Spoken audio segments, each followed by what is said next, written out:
Good evening, everyone. Welcome to the Board of Selectmen meeting Wednesday, November 7th, 2018 at 6:30 in the McAuliffe Hearing Room. All members of the board are here except for Mr. Shea, who will be here momentarily. He's stuck in traffic. First item of business, Chief Paulus to discuss the police accreditation update. Chief, please step forward. Welcome. Thanks for having us. Just very quickly, little housekeeping before we get started. If you'll see a little bit further down on your agenda, you'll see a resignation letter for Mr. Fred Mabadi. He's submitted his letter. He's been affiliated with the department in some form, mostly as a special or a reserve officer since 1977. So if my math is correct, 41 years. And he's been a great friend to the department. He's been a good mentor for me.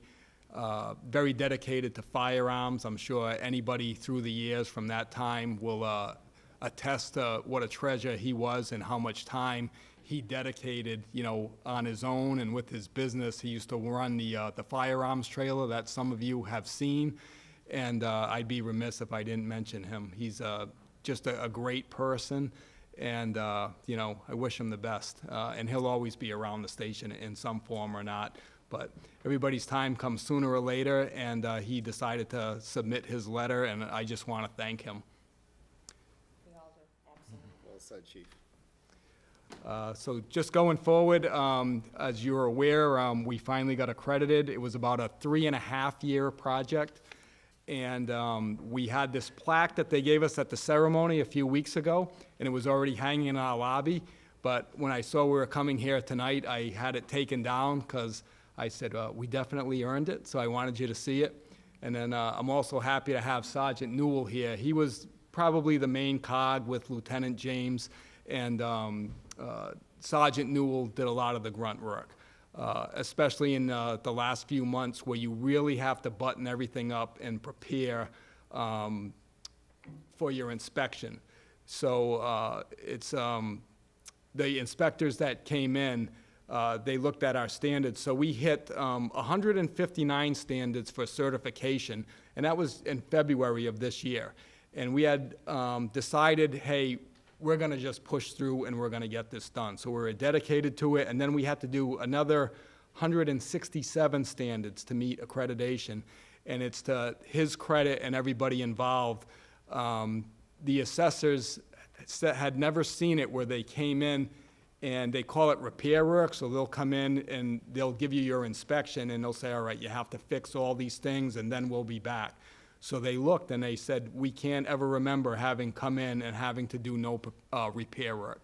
So that's certainly a credit to everybody involved, but especially Sergeant Newell, whose attention to detail is terrific, and that's why he was chosen for the position. And I also want to say, I didn't realize that he can barely fit in the chair here. But I saw the picture. I don't know if you saw it in today's Metro West. I look like a little kid on the side of him. So we're very happy to have him in charge of it. And this is by no means an end. Because what they do is they make you meet all these standards, and then they constantly make you show proof that you're continually meeting them. So the work is never over. We have a calendar, and I think coming up I have one. I have to do a quick inspection of the evidence room. I have to show the proof.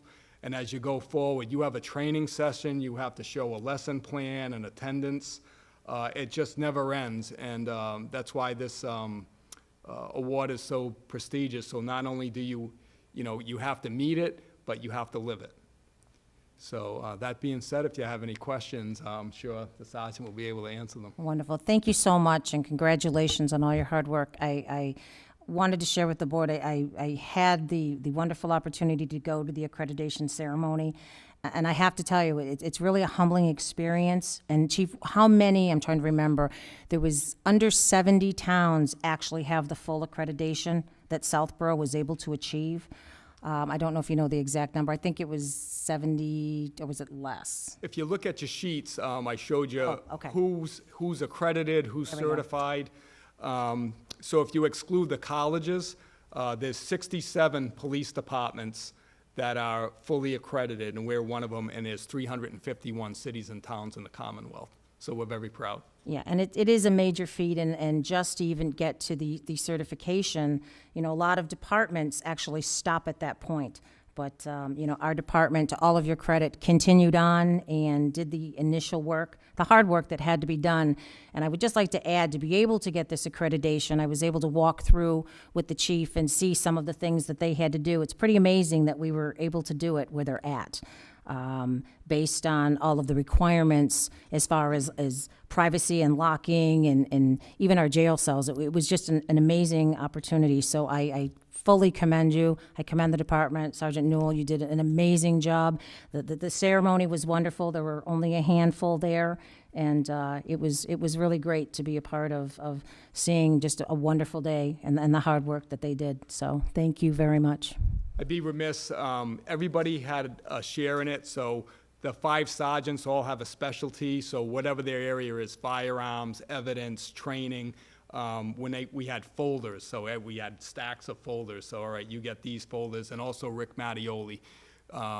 There's a lot of stuff that are just tedious, so Rick said, what do you need? Give me the folders. So he also participated, and also Lieutenant James, who's currently out for a little bit, had a big part in it. So I just want to acknowledge everybody. It's a team effort for us to get it done in the timeline that we did. Most departments unplug somebody full-time, or 2 people or 3 people, and they say, just work on this. And it still takes them 3 years. And we were just able to incorporate it into our schedule and make it a team effort. So just thanks to everybody. And typically, Chief, going from the certification to accredited, how long on the average, I guess, would most departments take to do that versus how quickly we were able to attain that? I mean, I think that's a story in itself as well. I think some people never get out of self-assessment. They never get out of certification. And at least I would say like a year. Sergeant Newell's credit, when we were preparing for certification, he just said, I'm just going to keep going. So at some point, I remember once we got certified, he said, I already have 80 more done. And I just, we got together and we said, we can do this. We'll all share in it. We'll spread it around. And we said, well, let's just get it done. So I wanted to stay within like that 3.5 year period, and we got it done. Okay, wonderful. Anyone else? I'd just like to say this is an example of leadership on your behalf, Chief, and I had the pleasure of hiring Sergeant Newell, and when he was hired, he said that he wanted to commit himself to the town of Southborough, advance through the ranks of Southborough, and do his very best, and I have to say you've done that. Thank you very much. Thank you. Well done, Chief. And Sergeant, what would you say were some of the most challenging aspects in order to obtain accreditation? Well, so every policy that we went through, we had to make all these specific changes that the committee wanted us to make, and every single one of them had to be approved by our union, our officers. And I wouldn't say it was a challenge. We anticipated a challenge, but our guys really kind of helped us push it through. So to their credit, that was great. So I guess it was just finding the right language, getting it approved by the committee, by the Donna Moores there, and just getting it all done within the time frame that we did. When we got the certification and pushed forward to get the accreditation, it did kind of feel like it was like, can we do it? And we ended up doing it, but that was the hardest part, I would say. It's just, getting through everything in a timely manner. And is it every 3 years? Is that my Yes. understanding? Yep. So you'll be up for accreditation before you know it? And Yes. they actually come in about 1.5 years in and do a check of critical areas. So I'll be back. the clock's already ticking. And that's an excellent point. Most departments get bogged down, so the union wants to see every policy, and they want to look at the wording, and they challenge things. We got 100% buy-in. That's the only way that we could move forward the way that we did. Well, we've always known we have such a professional, police department and so many professionals within it, so it's nice to see the accreditation come with it, so well done. And we look forward to hanging it in a new building. Beautiful.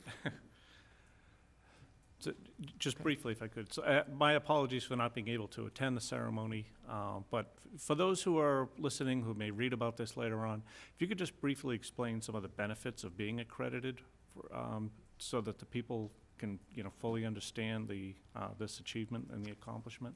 I think first and foremost, it's professionalism. It says that you're operating in the best practices in police work of the profession.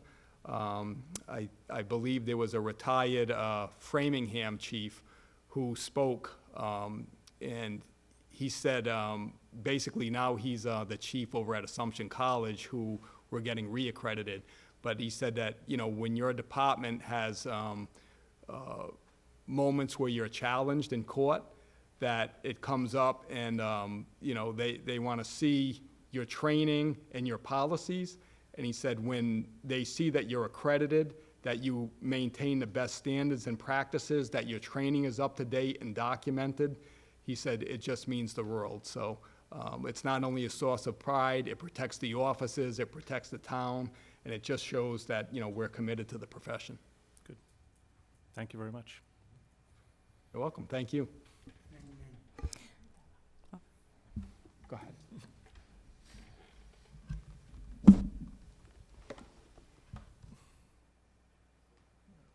Thank you.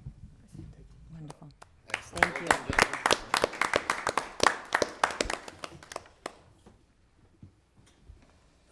Thank you. Good job.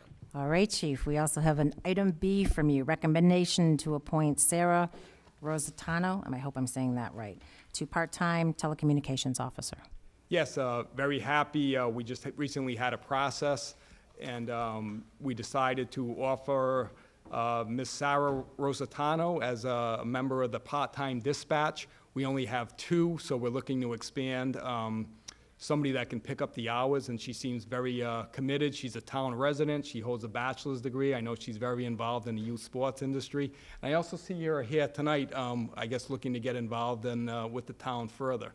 So I'm advocating her appointment become effective on a date to be determined shortly, right after the board's approval. And the recommended pay rate would be grade 9 of the SAP at $17.62 an hour. And when we get all that settled up, we can address her training and hopefully get her up to speed shortly. All right, thank you. Discussion? No. Do we have a motion? I would move that we approve the appointment of Sarah Rosatano as a part-time telecommunications officer. Second. All in favor? Aye. Aye. Thank you, Chief. All right, thank you. And again, congratulations. All right, next up, we have interviews for volunteer appointments. Thomas L. Collins to Economic Development Committee. Sir, are you here?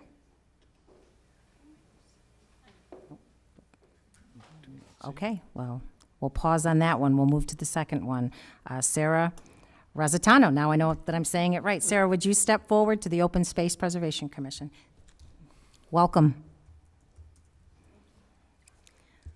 We've heard good things about you already, so that's wonderful. If you could briefly just tell us a little bit about yourself and why your interest on the Open Space Commission. I've been in town about 5.5 years. I recently got involved in learning about native plants, and I learned about the commission kind of through that. I had already been looking at different ways that I could be involved, different committees, and there were a few that I was interested in, and this, while I'm still learning about it, this one, while learning about the native plants and how that's being integrated into the town, became of interest to me, so I decided that I'd like to learn more and get more involved and help just put in the best,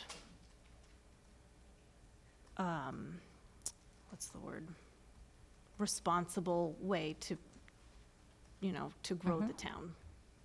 Well, thank you for stepping forward, Yep. both for the police department and on the Open Space Commission. Have you attended any meetings that they've had? So you I- have a general idea of what the I commission attended does? about an hour of one of the meetings. Okay, and what you attended, you saw an interest, it was well within what you were looking to do? Okay, wonderful. That's it for me. Thank you very much for stepping forward. We have a lot of positions, and it's great to see Yeah, thank fresh you. faces. Anyone else on the board? Mr. Glenda? So, Sarah, welcome, Thank you. and congratulations. How do you, so at times, you'll have your obligations for open space and, preservation of open space may come into conflict with some residents and who may have a different opinion as to open space and their use of something in and around their property. How would you handle that kind of conflict? From what I know, it seems like what the committee or commission does is work with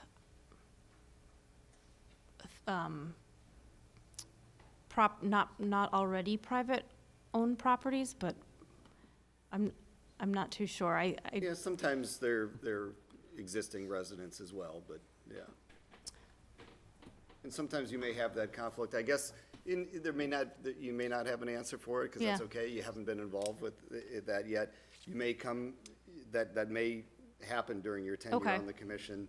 And I guess I just encourage you to, listen to residents, have an open mind as to what the residents' concerns are. Oh, definitely. And at the same time, remain committed to the preservation of open space, which is an incredibly important part of our town's character and makeup.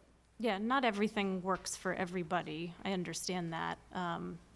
Some people take certain practices in gardening to certain extremes and some not at all. And so I think there's a way to find a happy medium with everybody, and that's what I'd like to help work on and, make everybody happy and still have it benefit the town, both the environment and the people.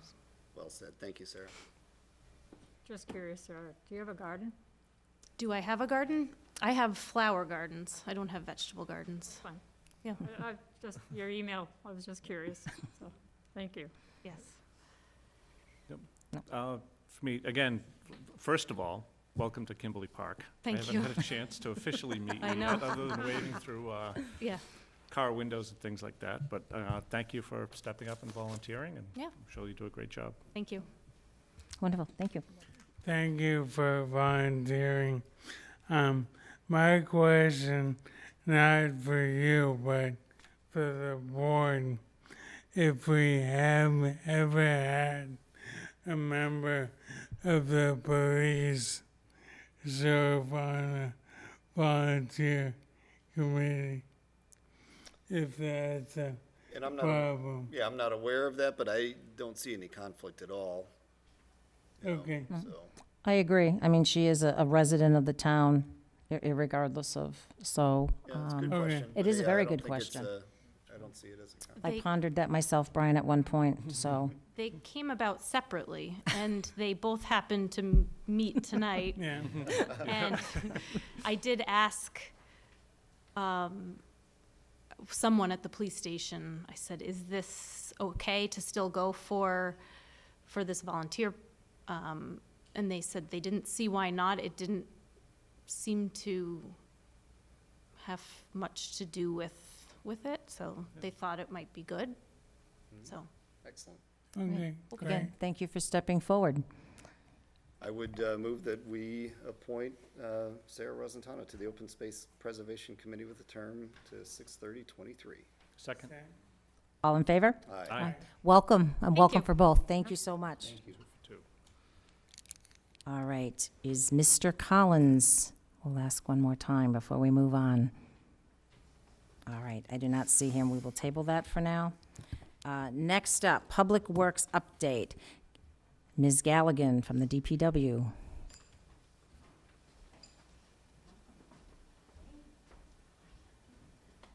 Welcome, Karen. Thank you. Hope everyone enjoyed the sun. I don't know how much longer it's going to last. So I just wanted to kind of run through a bunch of stuff I get separate questions a lot, and I figured to take the opportunity to hammer it all out in one night, if we can, at least so that you know what's going on and the public does. One thing I wanted to start with is way back we had talked about Breakneck Hill Farm. And I always call it the cow farm, but I think it's the community garden. There was a question, they had had a really high water bill, and if you guys remember, we worked on that. And the commission had asked if the Conservation Commission, I think, had asked if we can take over that water bill, the DPW, because we do pay irrigation through the rest of town. So I didn't want you to go into that not knowing what was going on with that. We fixed the packing and the handle. We've got a manifold ready to do. It was kind of the issue was there was a lot of leaking because it was hose on hose on hose. So you had like a splitter and you had two hoses with splitters so it was a compounding leaks throughout the whole system. At this point, their usage is back to normal. I mean, short of somebody just leaving a hose wide open, and they're very good about not doing that. It seems like it shouldn't be a problem for the town if the selectmen would like to take that over. So I just wanted to give you that information. I don't think that Mark expected you to vote on that tonight, but it was just, he said, just at least bring it up. As you guys know, Ashland Water, they're trying to get water from us through the MWRA's water through our system by providing us with upgrades in our system. It ebbs and flows, this project of theirs. They've done a lot of their work that needs to be done so they can accept the water. No work has been done in our town yet. The design is pretty much complete, but they have a couple more hoops to jump through. They're meeting with MWRA in a couple weeks to kind of finalize everything with them. And they have finally gotten permission for the interbasin transfer of the water. So with luck, we'll be seeing that actually start happening either next spring or next fall, depending on more the issue of how our water system's going in terms of, we don't want to, our pumping time is clearly in the summer, right? We're pumping a ton of water for the sprinklers, and we can't do an upgrade in the system at that point. So that's we'll probably be seeing that. I'll give you an update as soon as I find out more. Recreation projects, I know you've heard a lot about them, because Rec's been here a lot. We need to still do the notice of intent with conservation for the DePetrie field. The track's ready to bid, but we're going to bid it in the winter with a deadline to do the work in the summer. Lundblad field, we need to work with DEP more on, and on more, not more on more. And we were going to pave the basketball court out at Fayetteville. Problem ended up being that this rain is, besides throwing off paving, that field is just so soaked, there's no way we're not going to cause too much damage. So I called off that work. Stockwell Lane, real quick, if someone at some point just can give good direction on what they need from me for that, so that we can talk about it at some point, that would be great. Route 9, this is not our work, but I figure you guys want an update on it. So the state is trying to complete that project, all the curbing and the binder on the sidewalk this fall. So then they'll have winter break. Their intention is to then do their final top coats next year, any kind of final work they have to do, and they're expecting to be out of here by end of summer. So that will be overlapping some other work that's going on in town. For everybody else who was here, I have to apologize ahead of time. If you were here to vote early or pay your taxes on November 1st, and we decided to take a trench across the edge of the road out of the exit driveway, and we had taken up an awful lot of places. I apologize to staff who caught lip for it when it was really our fault, and for the residents who got off-put by that. But that trench we're probably going to complete within the next couple days. The intention is to take a generator from the fire station, put it here, so that this building then will have a generator. But we're just trying to get that conduit in so that it's in place, so that when we do pave the parking lot, which we had an article for this past town meeting, when we pave that, we won't have to dig it up to put this generator in. So that gets to our paving that we've been doing. We reclaimed 4 roads this fall. We need to still top them. That's going to happen Saturday and Monday, so apologize to everyone on that. Probably Tuesday also, but we hear some bad weather's coming in next week. Contract's going to continue in the spring. We did work at Trotter. We did some work with them. We did on their driveway with their speed humps. We did the playground. We completed the fuel station down at the DPW. So now that contract is 100% complete as far as the USTs over to the above ground tanks for our fuel tanks.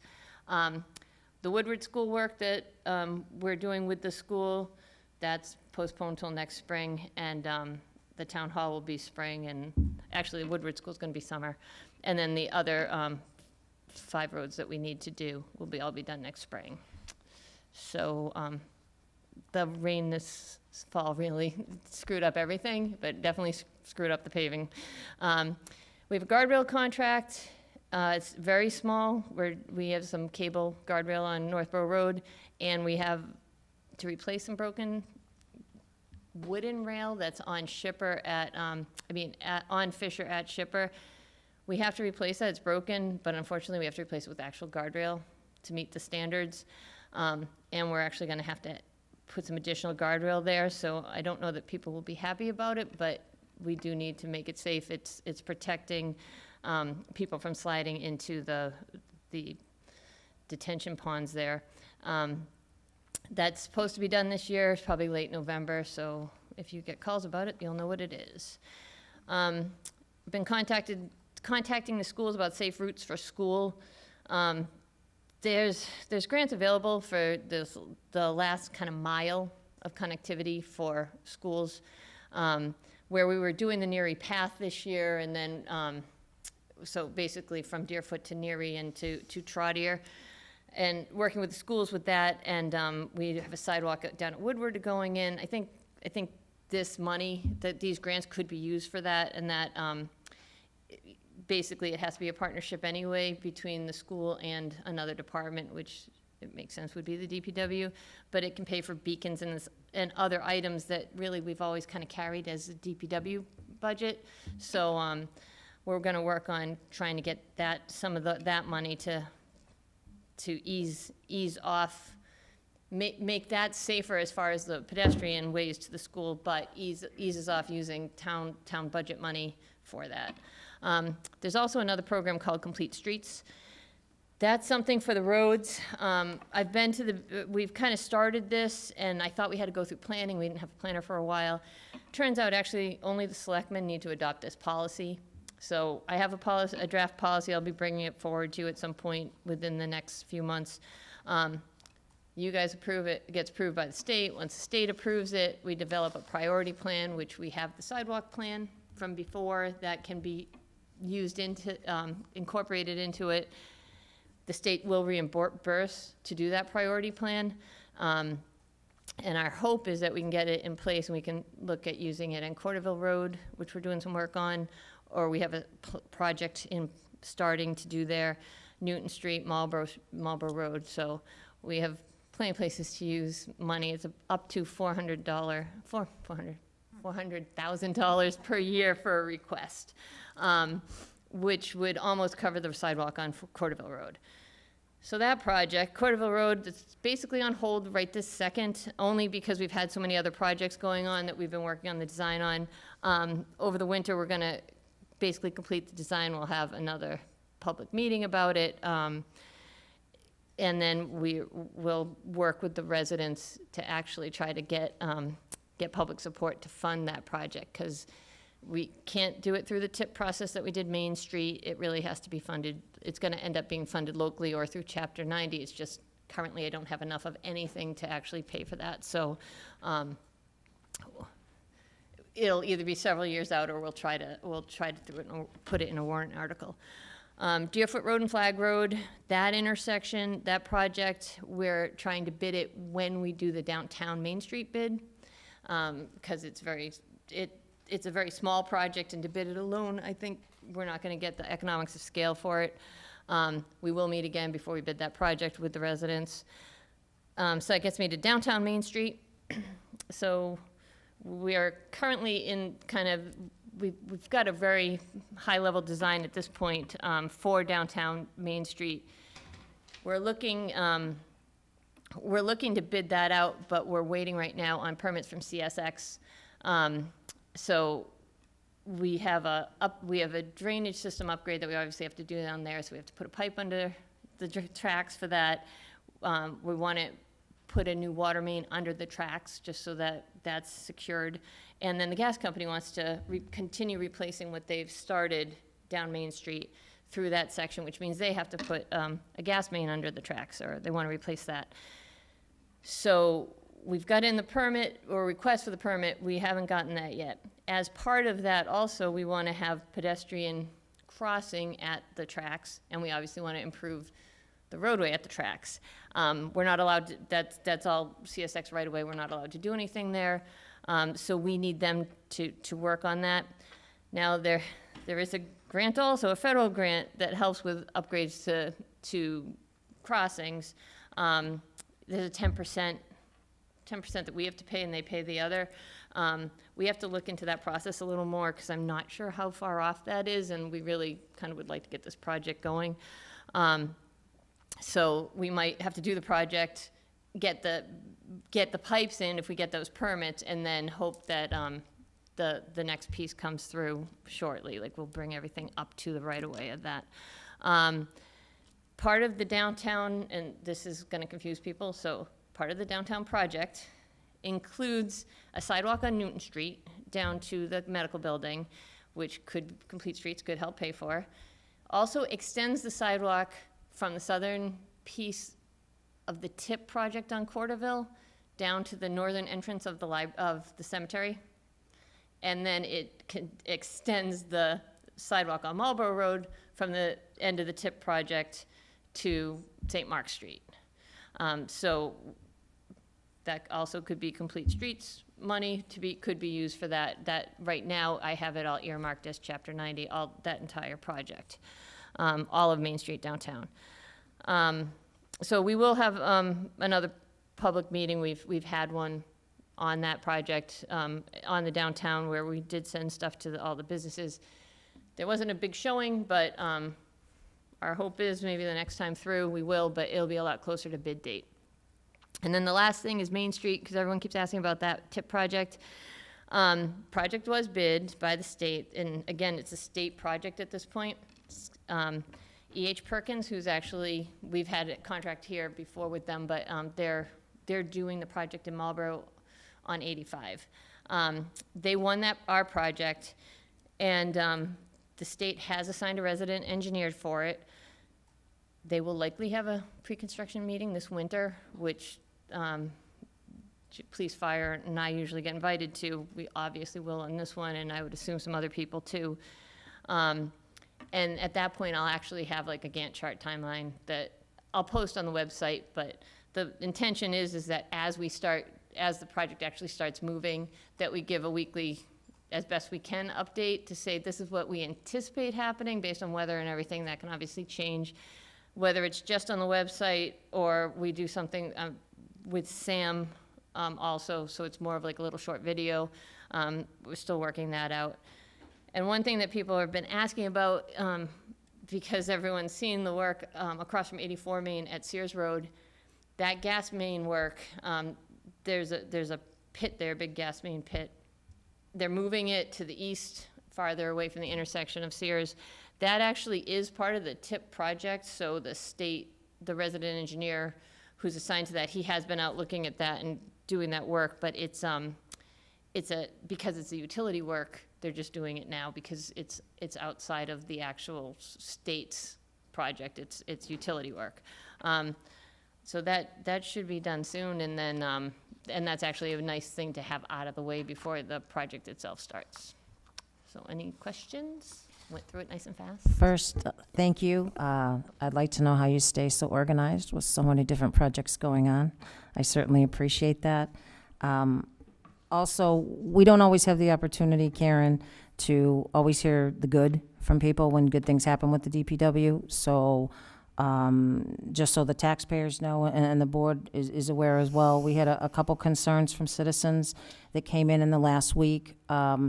They were addressed very timely, and we have heard nothing but very positive responses back from the public that they appreciate how quickly the DPW took care of the concerns that they had. So I just want to share that because you don't always hear about all the good things. So again, No. thank you for taking care of those things. It was greatly appreciated. I will let the crew know, because we're very fortunate. We have some great people working the crew down there. Yeah, no, it was in the wonderful. office. So thank you.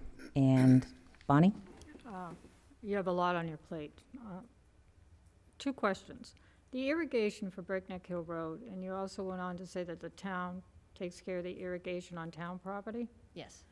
That does not show up in anyone's budget, the monetary sum, because it comes out of the enterprise fund. So it's really a wash, so we're not seeing No, a- it's in the DPW budget, in the tax-based budget of the DPW. in the water? No, in the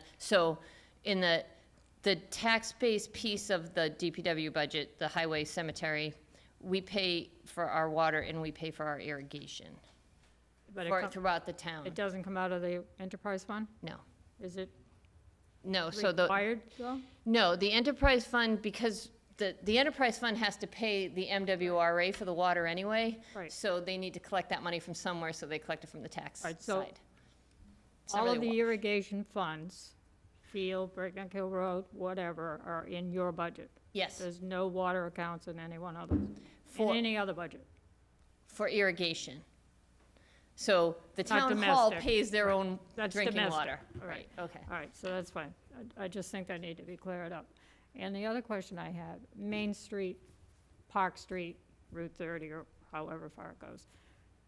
Could I request that we have a public meeting on it here at this level so that we all see the plan at the same time that you're discussing? I haven't seen a plan. I hear about a plan.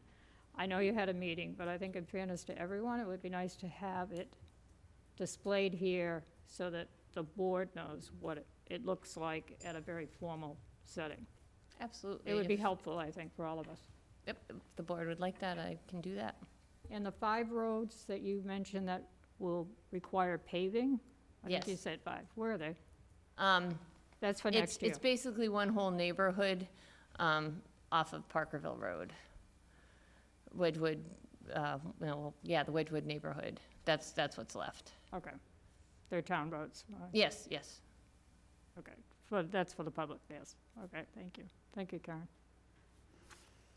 Anyone else? All right, thank you. All right, Thank you very thank you. Next up, fiscal year 2020 budget update. Brian Ballantyne, Finance Director. Mr. Ballantyne, thank you for coming. Thank you, Brian. Snappy shirt and tie. I like that. Thank you.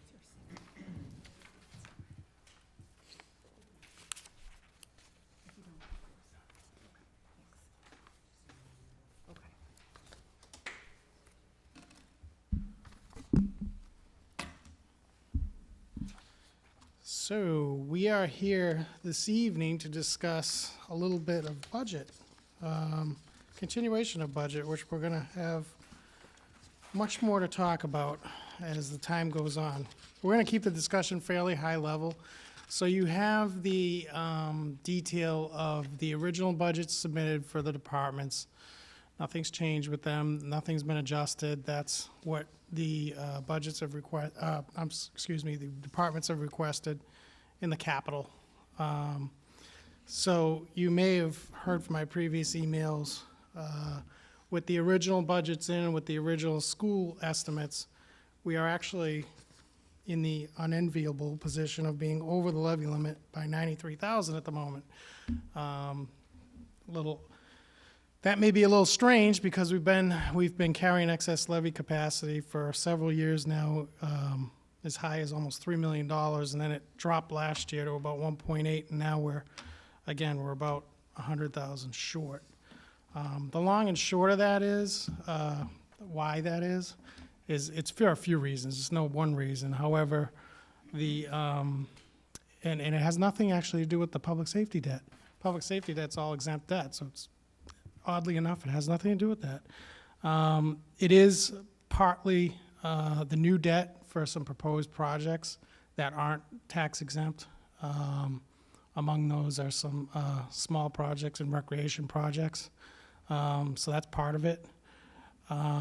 The other part is the increase in the general fund capital for the year, which increased about $600,000.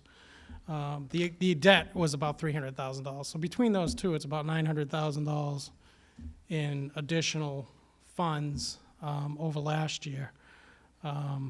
The other thing is the operating budgets with the schools and all in are about 2.2 million additional than last year, requested, of course. And the cap increased roughly about 1.6 million. So there's a gap, obviously there's a gap there. So if you add all that up, it pretty much, there's some smaller items too, but that pretty much explains the loss of that $1.8 million that we had in excess levy capacity. So, well, we can't have a negative. You can only have a negative if you do an override. So at a minimum, we'll have to cut $100,000. Of course, that would be about a 10+% tax increase, which is something no one will be happy with and no one will be satisfied with. So we don't want that. There's a couple of points before I get to the real point of why I'm here. The levy capacity, if it does drop that far, we're in danger of losing our bond rating. I know the town administrators explained that before, that a part of the reason we've got upgraded on our bond rating is due to our levy capacity being fairly strong. So the loss of that levy capacity could you never know with rating agencies, but it would probably result in a drop, which would increase our interest rates for borrowing. Unfortunately, we've got a large project right now, and we got some recreation projects behind it, where that would increase the interest costs to borrow that money. So you could be talking, on the public safety building alone, it was roughly about $200,000, I'm sorry, about $300,000, I think, with the remainder of the project if we dropped a notch. It's just an estimate that you really don't know until you go out and sell the bonds, but it would be a pretty substantial amount. So it's a bad thing. You really don't want that to happen if we can avoid it.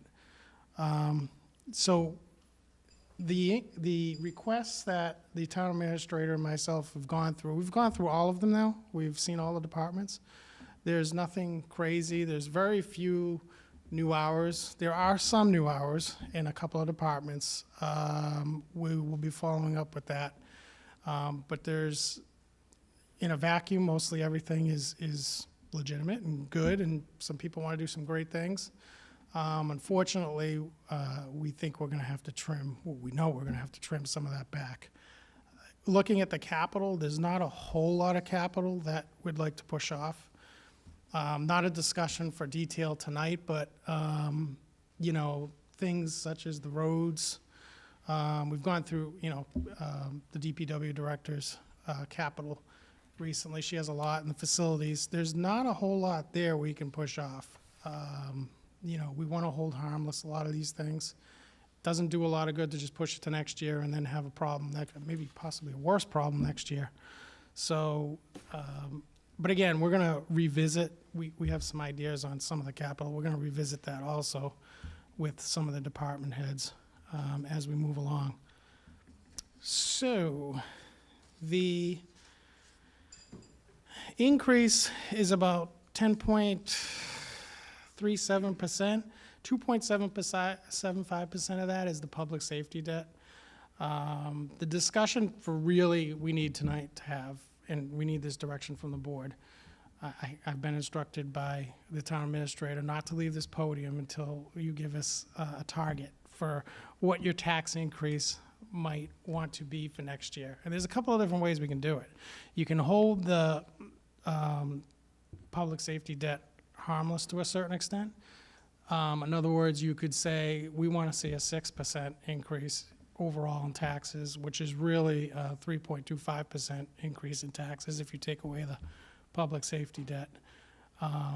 We've had limited discussion with advisory on this. I noticed the chair is here, and, you know, there seems to be some value to that sort of approach. So we could do a couple options. You could tell us to go back and show you a 5% increase, as well as a 7% increase, or a 6% increase, as well as a 4% increase, anything you want.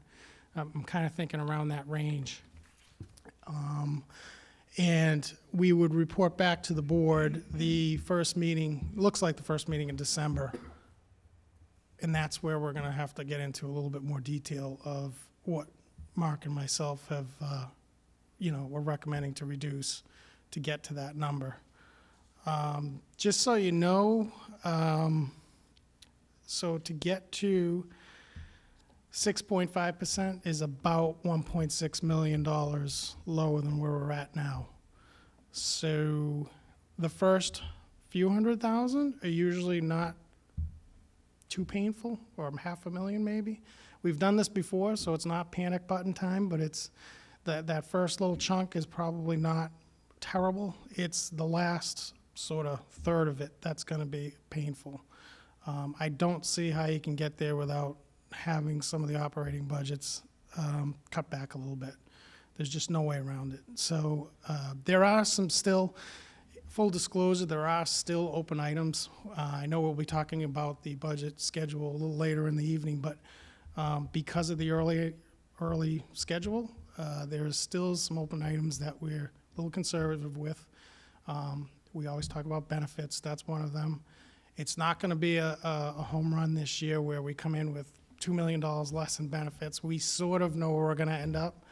We're still a little conservative, we think, but it could be a little money saved there. There's some other items that we still are working on that we don't know the final numbers yet. I've been bringing up library facilities, is doing a good job trying to straighten out what we need next year for the library due to their situation. It's not straightened out yet, so we don't know. But we're carrying the capital they had in last year. We're hoping, all said and done, that's close to where the facilities director and the library director recommend we go for next year. So there's just some open items, you know, as to what the final numbers will be recommended. Not unusual at this time of year.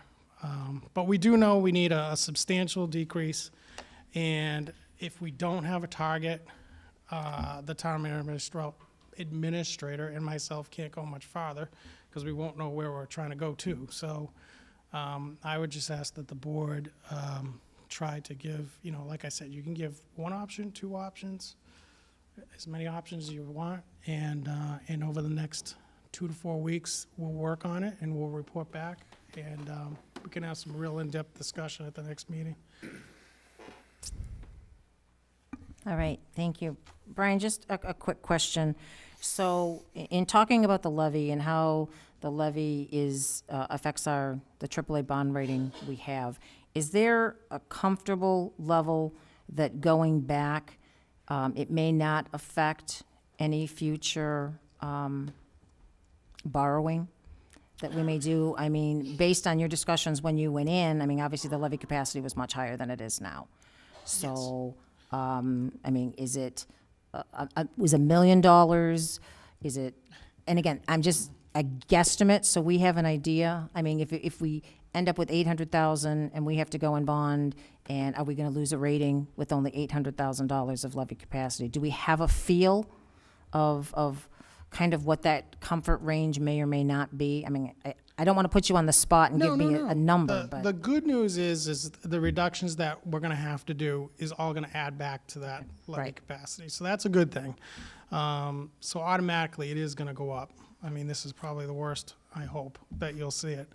I would say a 6-figure number is is much more appealing than just for optics, going from 1.8 million to a $100,000, $800,000 number is, I should say seven-figure number is better. Because I'm thinking, like you said, $1 million and up. That's kind of what we're thinking off the cuff. Right. It's a little bit of a story you have to tell with the rating agencies, what's going on with the entire town. Selectman Rooney was a part of that process when we got that rating increase, and it's an interesting thing because you talk about just about everything in town. It's not one aspect. So if you can present that the town is moving in the right direction on a lot of fronts, you can kind of get by other things. So I'm hoping we can highlight the things we're doing right. And even in these budgets, we're working hard to keep them sustainable into the future, which is a big deal for them. So I would just say, but to answer your question, yeah, I mean, $1 million and up is kind of where we don't hope to be under that million. Okay. No, why I ask is I think it's important with the potential funding for the public safety and the number that you use, potentially going down a level in the bonding could actually The other issue cost. that you bring up is, not to interrupt, but Nope, the nope, other go. issue that you're bringing up is not only the rating itself, is the sign of the levy capacity going down like that is worrisome. No, forget the rating. It's just worrisome as a finance practice because as you move on in budgets, if that trend continues or if you have a year where you're not 90,000 below, but if you're 500,000 below, you've got real issues then. We faced that a little bit, and I'm sure Mrs. Faniff remembers this. We faced that a little bit years ago, and it's a zero-sum game at that point. You either do an override or you're cutting. You're considering layoffs and things like that. That's not fun. So it's just something we've got to be real careful of. I mean, and I understand as well that, 2.75% of what we're looking to do is the public safety. So that does, give us something to look at going forward, so. Correct. And we're going to have this issue next year and probably the year after because public safety is phasing. So, again, we're working with advisory, this board, and between the finance team to sort of alleviate the capital obligations. And we're going to keep working at that. Thank you. Sure. Mr. Kalenda? Mr. Ballantyne, thank you, Yes. sir. So in your discussions with Mr. Peters and advisory, what in your recommendation would be a responsible range? Well, I didn't, I will not speak for Mr. Peters, of course. However, we were unofficially thinking 6 to 7% would be the range. So you're talking, that back 2.75 off that. So you're talking 4.75, as the operating, somewhere around there. That's kind of the range. I think anything under, you start getting to the 5 and below in total, I think you're getting to the point where you're gonna probably, we can do that if the board wants, and we can certainly do that if advisory wants for an exercise, but I think you're getting to the point where you're gonna see some loss of services at that point. So, I mean, the town administrator's goal and myself is to absolutely maintain the services we have now. They're very good services. And to maintain the crucial capital that we really need. So I think, that's sort of the marker where if you get below that, it's going to endanger that. And Madam Chair, I'd love to hear from Mr. Peters as well, if we may. Absolutely. Yep.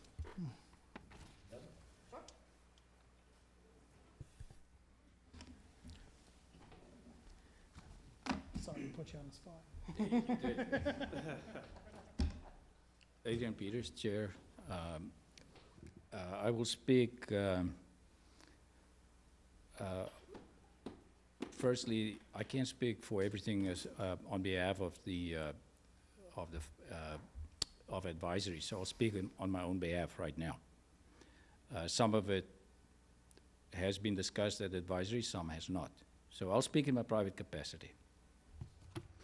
Firstly, I would like to comment on the credit rating.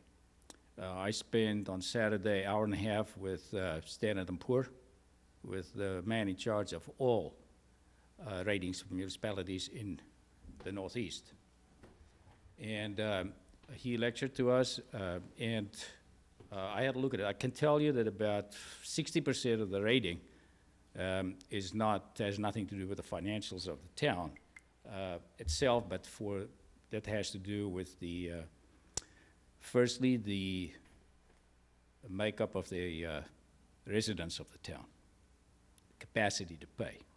The second one has to do with the assets of the town, and then comes in various factors, of which I have to tell you most towns, best practices, have stabilization funds that we do not have. You have to keep that in mind because without a stabilization fund, you run risks when you do what we are doing right now. Secondly, we do use in our budget, if you look at the budget you have in front of you, there's an increase in available cash. That's an overflow from last year, which means we are actually using a reserve, which should be taken into account. They do look at it. And about 20% of the towns in the state have AAA ratings. Now, 20% meaning some of them are big, so it's not a fair reflection of the dollar value. But based on my discussions and what I have sensed is AAA rating is fine for now, but if we're running close to it here without a stabilization fund, it should be an issue. I want to warn you about it. And I'm saying that because we cannot bargain on keeping the AAA if we go all the way.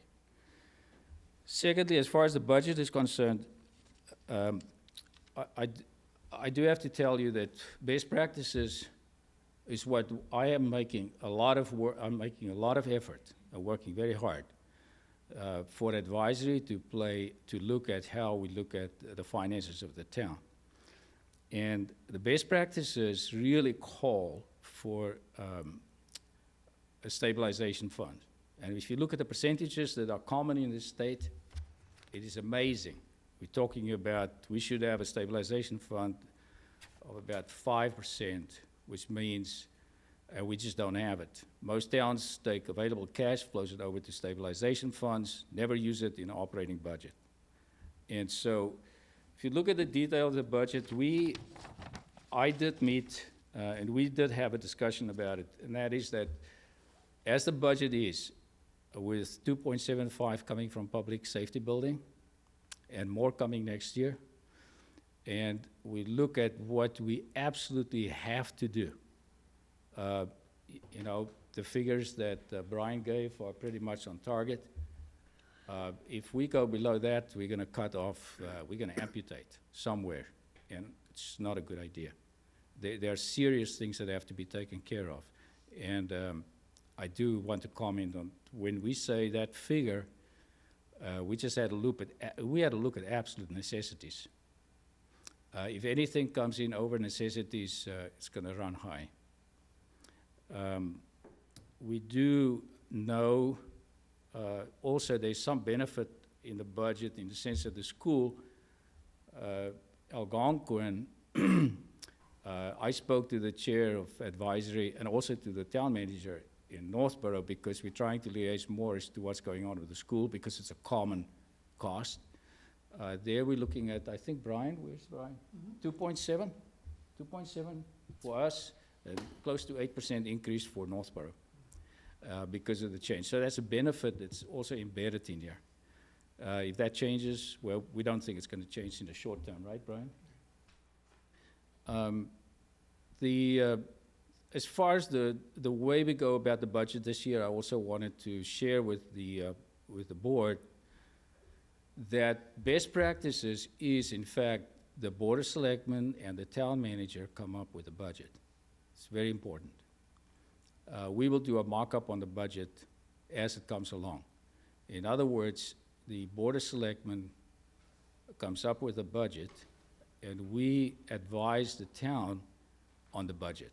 In other words, there's a markup that we would do on the budget. That doesn't mean we won't work together. We will see whether we can do the same as last year. So my goal as chair, and then I speak as the chair, would again be to go to the town with a budget that is signed off by everybody. But if that's not to be, we will take a different stand to take what is responsible to do. And I think the town will see what's up. I mean, we have a difficult job this year. Next year is going to be more difficult, as far as, just looking at it. And that is to be able to serve the town residents with what has to be done, and on the other hand, to stay within the laws and bylaws of what we can do. And we'll cooperate as far as we can. We're already starting next week with reviewing some of the budgets that we think are tight, and that is police, fire, information systems. But we will work along these as much as we can in parallel. But the biggest question would be to come to the final budget to see what we really have and where we are at, to see what we're going to do to shrink and see what we do. At the moment, it's very complicated to go through individual budgets, and we're working very closely with the town manager this year to get to a point where we can see where that all is, to see where we then apply priorities. And for that, the Board of Selectmen needs to take a tough stand this year, and we'll come back from there. Thank you very much. So it's, so I'm hearing 6 to 7%. Your estimate is your responsible range at this juncture. Yes. Thank you, sir. Mrs. Faniff. I would like to see that budget before I sign off on that. The library, the general fund that you have is listed as descriptions of requests, Brian. Any insurance paying for any of this? Yes. Yes. That's still being Covering- settled out, though, but yes, there is. There's going to be some, So is this a wash? maybe. I can't answer that right now. But it it could be. it could be partially right, All right. offset. That was one question. Nope.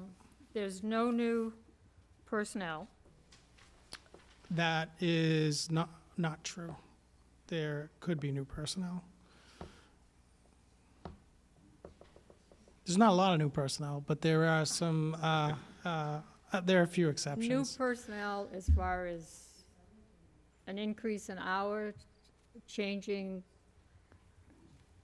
the budget number, or a The Youth and new Family person. Department's looking for quite a Right. change in their structure, in their organization, But so the that fire doesn't. department, there's No.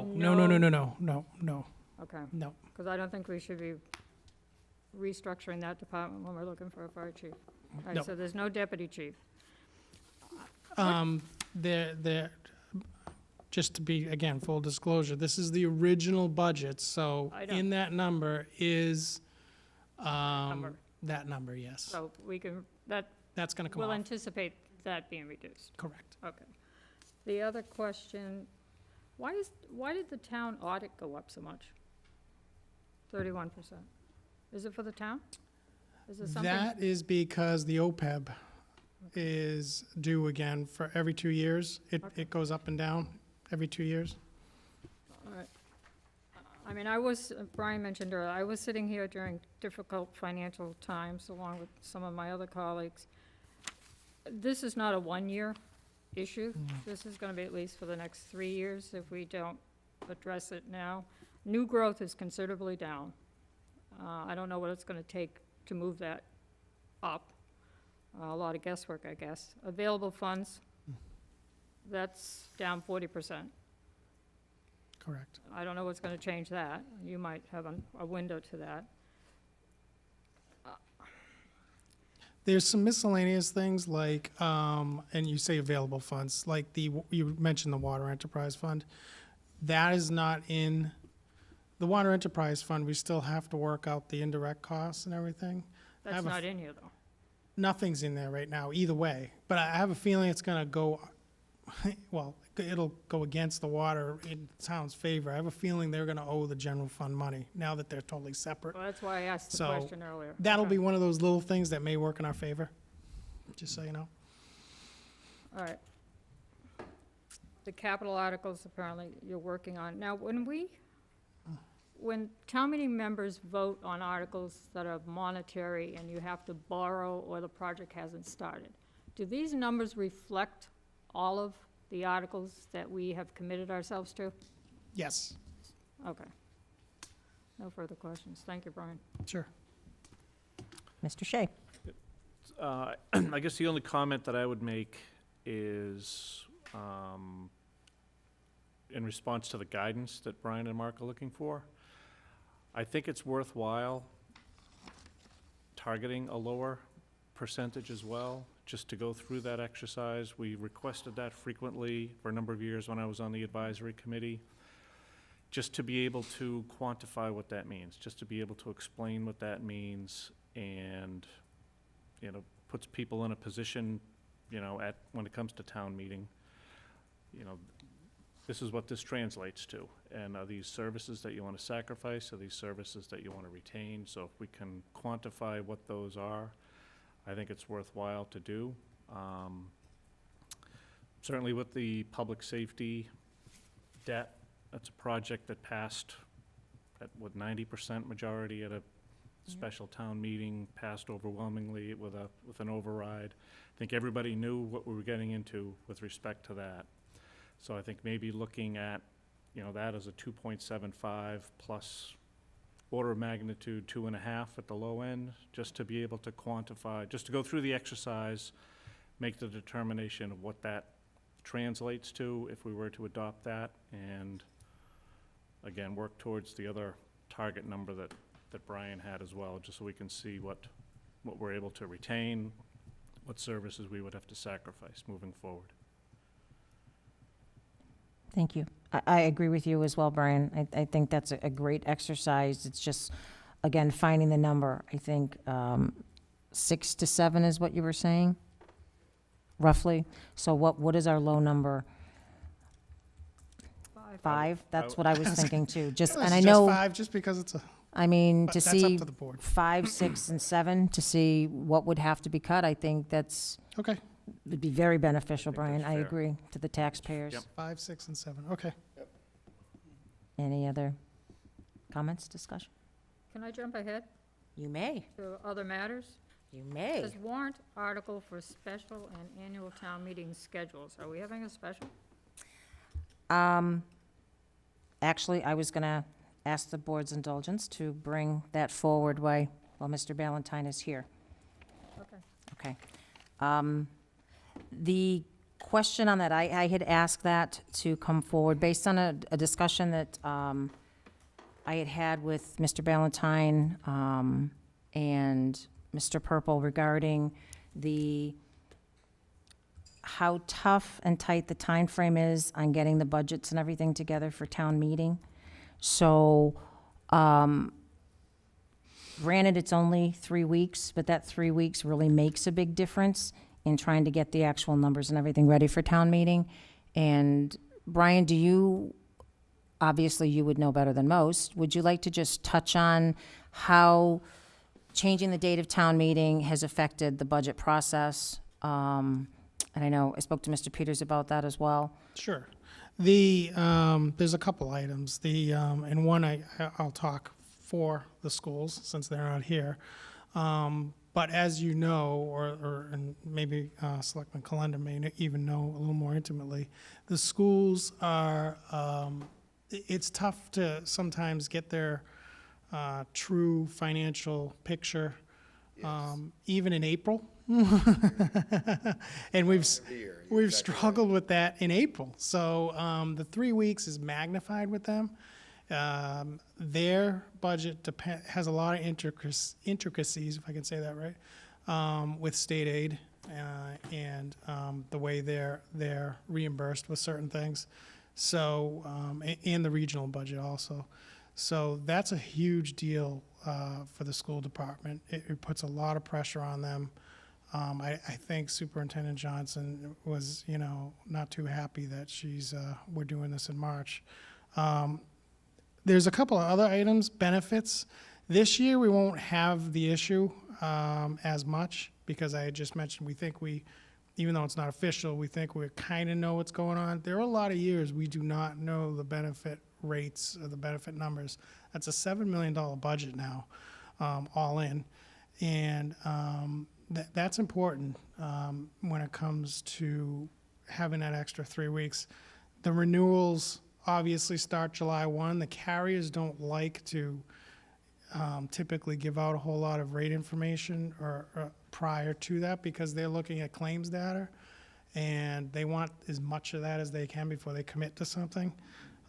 So obviously, common sense wise, why would they want to commit to a rate for July 1 in January when they don't know our claims? So that's another issue.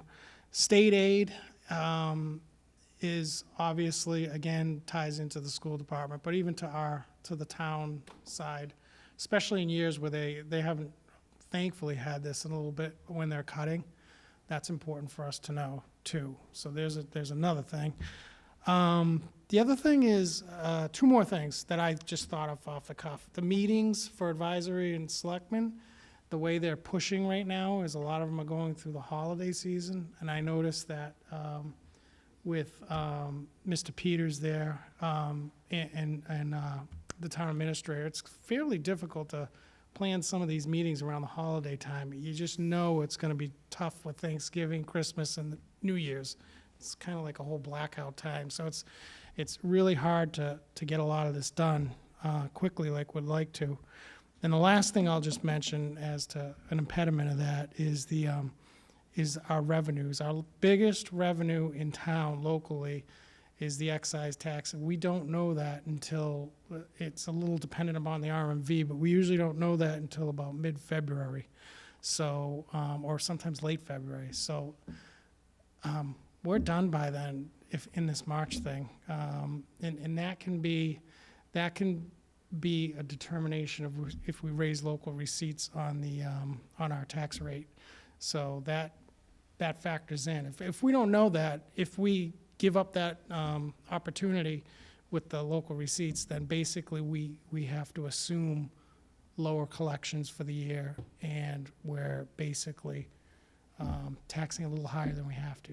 So those are the reasons I kind of came up with off the cuff that. Okay. And I think Mark Thank would you. agree with most of them. Yep. And Mr. Peters, would you like to add anything to that?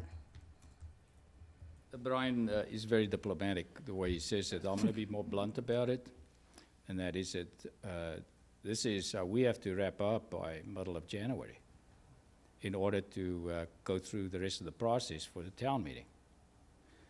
And I did discuss this with your chair as well as Mark, and we need to seriously, we made a mistake by not, we made a mistake by not speaking up about this last year. But it's not until you feel the hurt. And I don't have it, Saturdays, good, but other towns don't have the meetings until late April, May.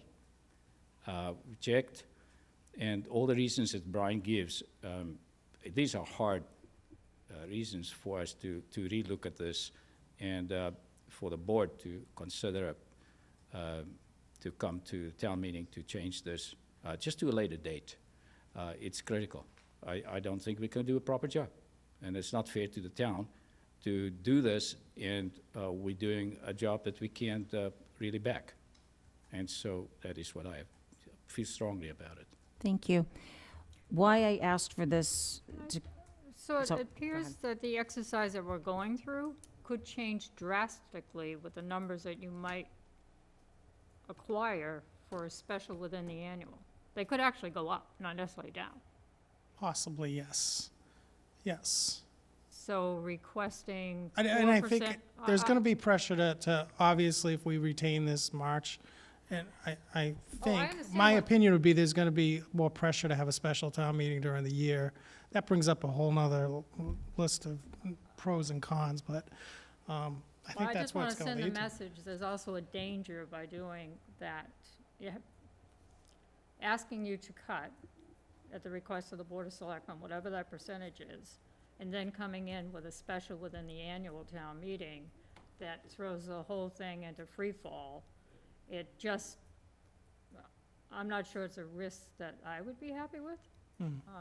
Because it's, I agree with Mr. Peters, it's very hard to project what that could be, and whatever we put to paper now and people think they're satisfied with, we would have to revisit every single budget and article if we were to cut to reach that goal.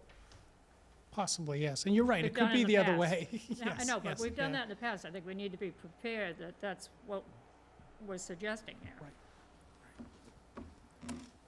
So basically, this wasn't asking the board to agree to anything. It was just giving information and asking if the board would be willing to either consider a placeholder or even, not even go that far, but just agree to a future discussion on this, that the intent was not to change Saturdays in any way. This was just based on how tough it's making the budget. And again, we knew a little, but we didn't know until we actually got into the process to see how it's affecting what we're doing. So that's basically for this, what I'm asking the board is if we could consider a discussion on this for a future meeting. And, of course, we'll bring Mr. Ballantyne back and Mr. Peters back as well. But I just wanted the board's thoughts. As long as the meeting's in December. If you don't have any new information as to the need for a special by December, you're still gonna need it with the posting requirements and everything else for town meeting, for a special. Oh, right, if we need, yes. Okay. So at least by the end of December, we need to know where you're going with this. For the first year. And then I think it makes sense to not only have the discussion, but there's no reason why we couldn't have a placeholder.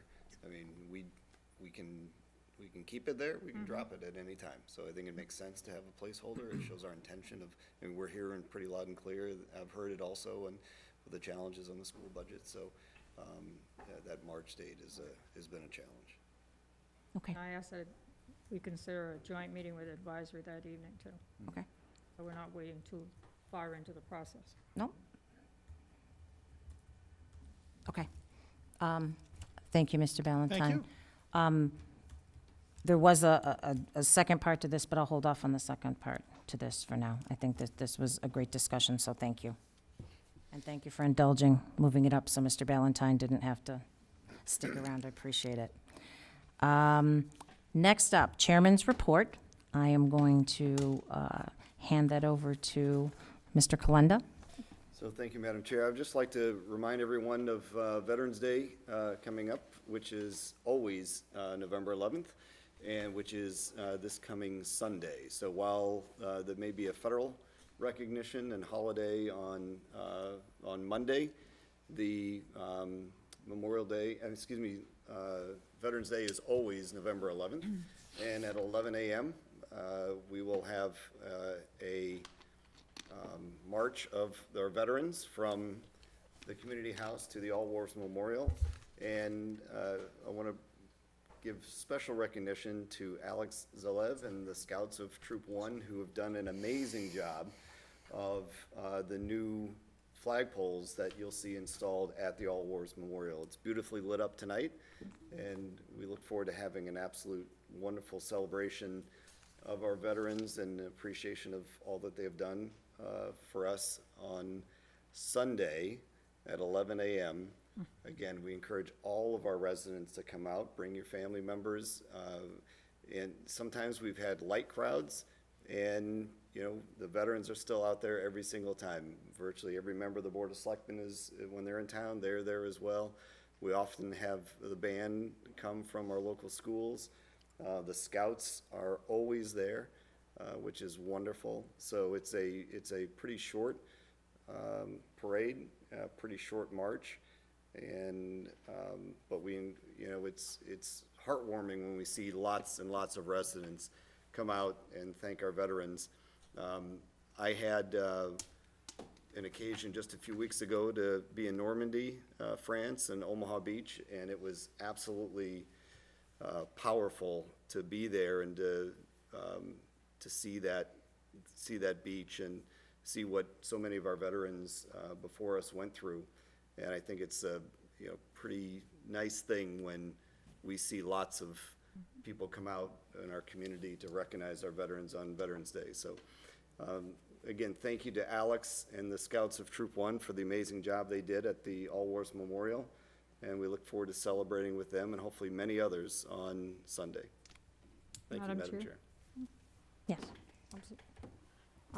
May I suggest that Mr. Calendar speaks on our behalf at Veterans Day, since he is an active member of the armed services,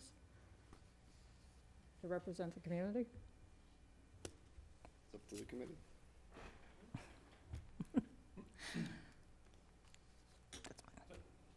That's fine. That's fine. I was hoping to speak, but that's fine as well. We've As had others, and maybe we can both do something together, which would be nice too. Yeah, That's fine. there's no reason that both can't. That'd be fine. Yep. Thank you. All right, thank you. Thank you. All right. And, You go.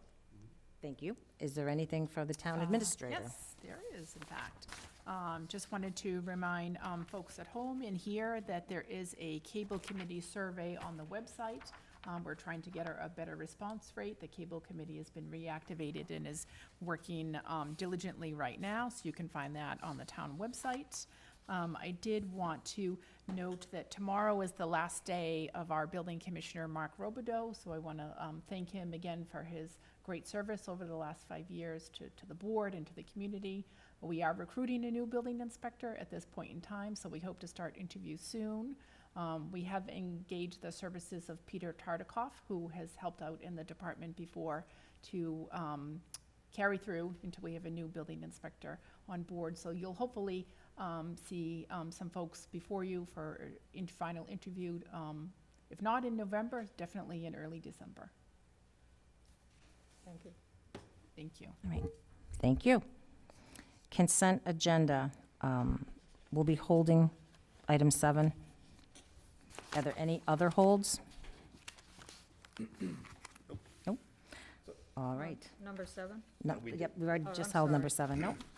So do we have a motion to approve all of the meeting minutes, April 10th, 2017, April 25th, 2017, October 2nd, 2018, October 19th, 2018, accept the resignations of Timothy Fish from Southborough Scholarship Committee, Jennifer Pullen, Kayla Monzak, and Chelsea Bradley, from the Southborough Cultural Arts Council, Robert Wood as Principal Assistant to Building Department, Frederick Mabry as Special Police Officer, appoint Melissa Danza to Southborough Emergency Management Agency as Conservation Representative, appoint Dorianne Jazinski to Community Preservation Committee as Shopsy Representative, term 6/30/20, reappoint Denise Johnson to Southborough Cultural Arts Council, term 11/7/20, and approval of St. Mark's Street and Route 85 beautification license. So moved.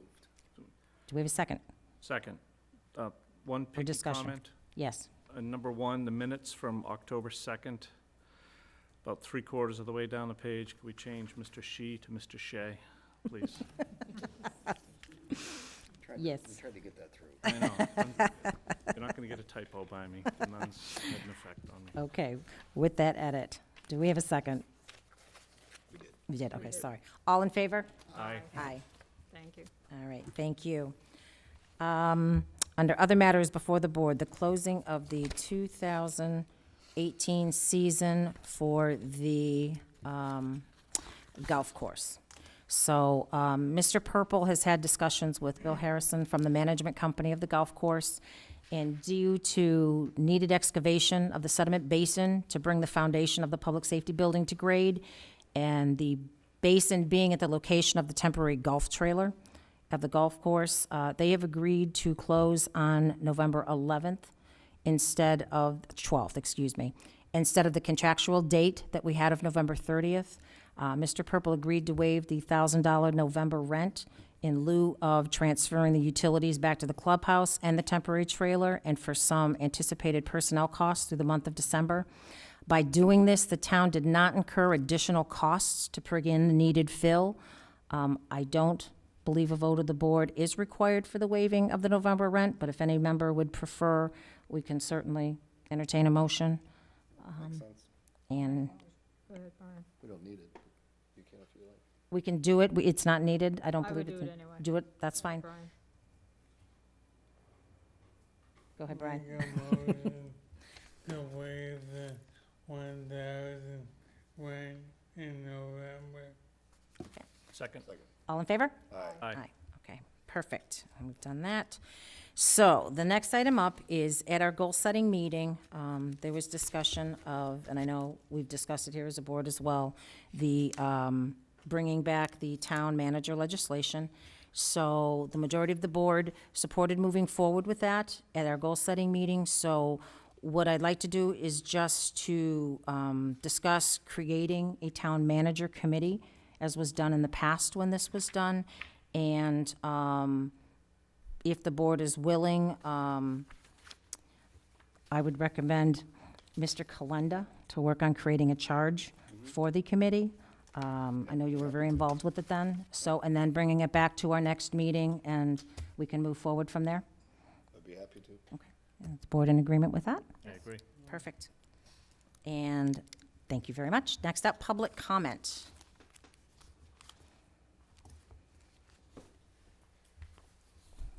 Good evening, Ms. Houlihan. Name and address, please. Hi, Marnie Houlihan, 26 Clifford. So I come tonight presenting a timeline of information that's new to me. I'd like to share it with you and the public. And at the end is a request of the board. So the timeline is regarding special town meeting, Article number 1, the ZBA rules and regulations that were submitted as a bylaw. On May 22nd, 2018, after an hour and 45 minutes, the town voted to approve Article 1 overwhelmingly, voting to make specific rules and regulations a bylaw for the ZBA. On September 19th, I was advised by Jim Hegarty that the AG had requested more time to review Article number 1. On October 2nd, I requested a public records request, and Jim Hegarty shared that the town had actually sent the special town meeting article to the AG nearly 30 days later on June 24th. The due date was then September 22nd to rule on a bylaw. Wondering why the delay and feeling that my town was not necessarily approaching this in the same manner that the residents had requested, on October 5th, I requested a public records request from the AG about special town meeting. I learned that on July 26th, Mark Purple had sent a letter to the AG with Attorney Tellerman's opinion. To just recall people's memory, Attorney Tellerman had the opposing view, the view that was requested by the Board of Selectmen. I also had an attorney, Jenny Kramer, create an opinion. And the note in the article, in the letter from Mark Purple said, while the article is amended and approved by town meeting, addressed many of the concerns expressed by Special Counsel Jay Tellerman on behalf of the Board of Selectmen, it did not address all of them. To that end, for your consideration and your review, I've included a copy of the opinion letter that was issued by Attorney Tellerman in regards to this article. This opinion was requested by the Board of Selectmen and was distributed to all parties, including the petitioner, prior to the special town meeting. On October 9th, I had a call with Margaret Hurley in the bylaw office at the AG and learned that I could share my lawyer's opinion and that I had requested for special town meeting and presented at special town meeting. I am just frankly amazed that Mark chose to submit one side of the argument, recognizing that overwhelmingly the town voted to approve Article 1. He's now submitting different opinion that doesn't necessarily support that. On October 9th, I shared my lawyer's view. This special town meeting video and Article 1 is submitted to town with the Attorney General. On November 2nd, the Attorney General shared our town council's letter to the Attorney General dated October 18th, which states, I am counsel of record for the Zoning Board of Appeals in the principal case of Hang et al., Southborough, ZBA et al., and as such, voluntarily decided not to render legal opinions at the town meeting on the petitioned warrant article advanced and supported at the meeting by several of the party plaintiffs in that case, both presently and previously, and that Attorney Kramer has now intertwined the pending litigation by some of her clients with this warrant article. We are now free to advise your office of why we believe the attempted bylaw change is incorrect and the inaccuracies in her correspondence. On November 2nd, I received a public record request from Mark Purple, which indicated on October 11th, Attorney Tallerman had a direct correspondence with the Attorney General reinforcing his opinion. On November 6th, I contact the Attorney General's office to request ongoing correspondence and request an objective review of the constitutionality of the bylaw and not to impose any subjectivity conveyed by the attorneys to influence their review of law. So after this realization, I feel, 1, betrayed by you, my Board of Selectmen, the elected officials who are here to support what the town requests through our town meeting process.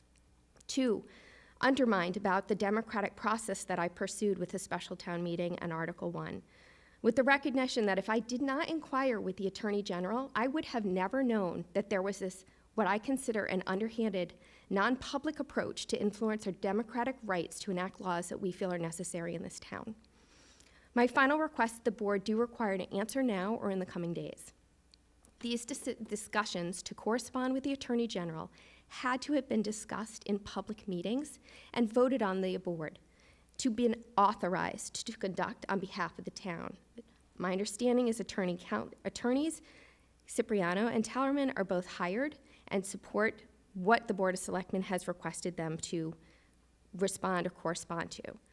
So the July 26th correspondence from Mark Purple to the AG, I'd like to know what public meeting happened and who voted to send that correspondence. October 11th, the correspondence from Mr. Tallerman to the AG. October 18th, correspondence from Mr. Cipriano to the AG. If I'm not mistaken, the people of this town voted to approve the special town meeting, Article 1. These actions are direct correspondence requesting that the AG essentially recognize that what we've approved is unconstitutional. You have been elected by the town, and therefore these decisions to approve the correspondence is in direct violation to our wishes. These had to have been discussed in a public forum to have been authorized. I want to know when and who authorized the correspondence. And let's be clear, our taxpayers are paying for services rendered by both attorneys. Regardless of any pending litigation, your job is to support what the town has rendered valid in its special town meeting vote. I'm confused and very worried about these actions that through my lens appear to have been underhanded. Thank you.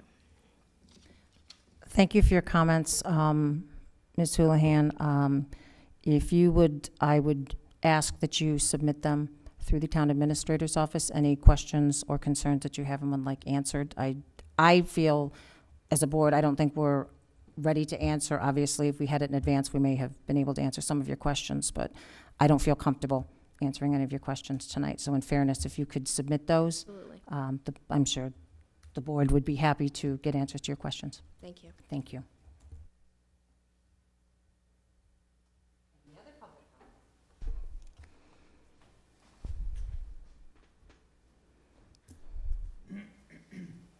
Ms. Shimkus, name and address, please. Karen Hinland Shimkus, Limbrick Road. I want to thank Ms. Houlihan for her comments. I support those comments 200%. I think that was, just listening to that is extremely shocking. So I hope the board comes forward with answers on who authorized, those actions. I'm here actually regarding a puzzling situation on why 2017 Board of Selectmen minutes are being approved basically a year and a half later. So I've, carefully pulled the agendas. I pulled the minutes, read the minutes. I looked at the stamped dates that they were put into the clerk's office, tried to determine when they were actually approved, and then looked at the content, and then compared that to the tapes. As a citizen volunteer, was doing this at 5 o'clock in the morning. I'm a little bit tired, so I put together some comments. Like I think the rest of the public here, I'm trying to understand why the Board of Selectmen is approving 2017 minutes in 2018, a year and a half later. Why does this matter? If I can just address that, Ms. Shimkus, sorry, and then I'll let you continue. Sure. Based on questions that have arisen on that, the board had decided to do a cursory check going back 2 years to make sure that minutes were recorded, that there may not have been any minutes missed, and during the cursory check, to date, those minutes were found, and that's why they're on the agenda to be approved so we meet the open meeting law as far as getting them approved. I'd like to thank you so much, Mrs. Bracchio, for your oversight and, I guess, care in bothering to go back and look and understand what's happened. Well, I wish I could take credit. Yeah. It was obviously through the board and the town administrator's Yeah, office I as think well, anyone so. who's run a board understands completely that, of course, you look right back to the last minutes that need to be approved, and then, it's a pattern. You just approve pretty much almost automatically. Mistakes are made and Yeah. they're being rectified, Well, so. I understand you weren't part of the board at the time, so I would understand why you might recuse yourself. They're being or taken not. care of now, Yeah. so thank you. But at any rate, why does this matter to the public? Because it violates state law. It's an open meeting law violation. The board has broken state law. I think under Mr. Shea's chairmanship, unfortunately, and Mr. Kalenda and Mr. Purple's watch. The current chair was not on the Board of Selectmen at the time. So what does the law say? You must keep minutes. You must keep accurate minutes of all votes taken and all documents used. This is basic. If you've run a board, you know this. Again, if I may, though, Yes. Mrs. Shimkus, I'm sorry, indulge me here, but I don't think anybody sitting on this board, there were minutes that were missed, and we are rectifying the action, Yes. which I think is what the taxpayers would want us to do. Yeah, exactly, So- and I think this that's context. that's what we're doing, so. Perfect, and this context here that you're not aware of. You must keep minutes. The state law, which I'm sure you're all aware of, is it must be timely, within 3 meetings or 30 days from the date of the last meeting, whichever's later. So what happened? I went back and I looked at all of April, okay, including April 3rd. These are really important meetings and important knowledge for the public because you're looking at the warrant articles and getting ready to make a vote as to, this is basically advising the public as to what your position is going to be on each of these articles. I went back and looked at April 3rd, and Article 25 was not mentioned on any agenda. Now, what was Article 25? That was a very powerful, strong article looking to empower the EDC to the IDC, Industrial Development Commission, state-empowered entity to borrow money whereby the town is on the hook. The taxpayers are on the hook, but the EDC does not answer to the town. So this was a controversial article, and in spite of Mr. Kalenda's push for endorsement, it was overwhelmingly rejected by the voters. This is a case study for the public to pay sharp attention. What's the lesson? What's the important takeaway for the public? What happened speaks to the integrity of process and transparency, or lack thereof. If you line up the agendas, the minutes, and the tape, they don't line up. The presentation was made with no advance warning to the public. So in other words, if you were looking to come and comment on Article 25, it wasn't on the agenda.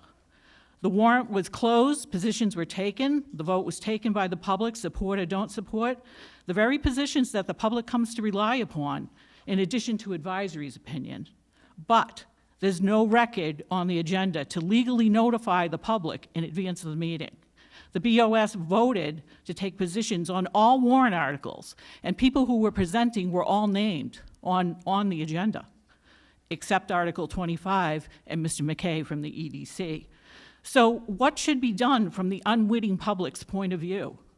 There's an issue of vagueness surrounding the opening and closing of the town warrant. Clarify and ensure a clear process and procedure. Have a clear policy, a bylaw if necessary in the code, for the opening and closing of the warrant so the public isn't confused. Do I still have time to submit a warrant article? Do I have time to comment? These are legitimate questions. Stop mischaracterizing citizens' attempts to call attention to matters such as this. Stop meeting these questions with open hostility. These are legitimate points of law. Above all, the takeaway is this. It's not about which citizen or member of the public is pointing out an error or a complaint. And by the way, it's not the public's job, it's it's the Board of Selectmen's job. It's completely wrong and backwards. It's about who in town government has broken state law. The issue is who in town government has broken state law. You can't expect to sit in that seat if you keep repeating breaking state law. That's the legitimate focus. It's not the citizen's job or obligation to correct or even call attention to these issues. It's your job to get it right in the first instance. Thank you, Mrs. Shimkus. Yes. Okay, so as I said, the tape does not line up with the agenda or the minutes, and a vote was taken. Thank you. It's not on the minutes. Thank you for your comments. They're So, appreciated. it's just common sense to pay attention, have a moral compass. Thank you. And keep minutes. Thank you. It's the law. Appreciate Thank it. you. Thank you. All right. Any other public comment? With that, I ask for a motion to adjourn. Oh, So sorry. we- I'm sorry. Excuse me. Sorry. And Madam Chair, just one comment. I'll encourage the chair and any member of the board, when do it with our public comment guidelines, when any member of the public turns their comments towards town employees and calls into question their moral compass, as well as making statements that they have broken the law, would encourage you to, again, per our public comment guidelines, that should be, that kind of commentary should be shut down. Great. Thank you. All right. Well, we're going into executive sessions, Ms. Shimkus. Thank you, though. Thank you. All right. The board will be entering into executive session per MGL Chapter 30A, Section 21, Exemption 2, to negotiate an employment agreement for the town accountant. The board will be returning to open session at the conclusion of executive session. Roll call to enter, please. Braccio, aye. Schiffern, aye. Galinda, aye? Shay, aye. All right. Gentlemen, we're in executive session.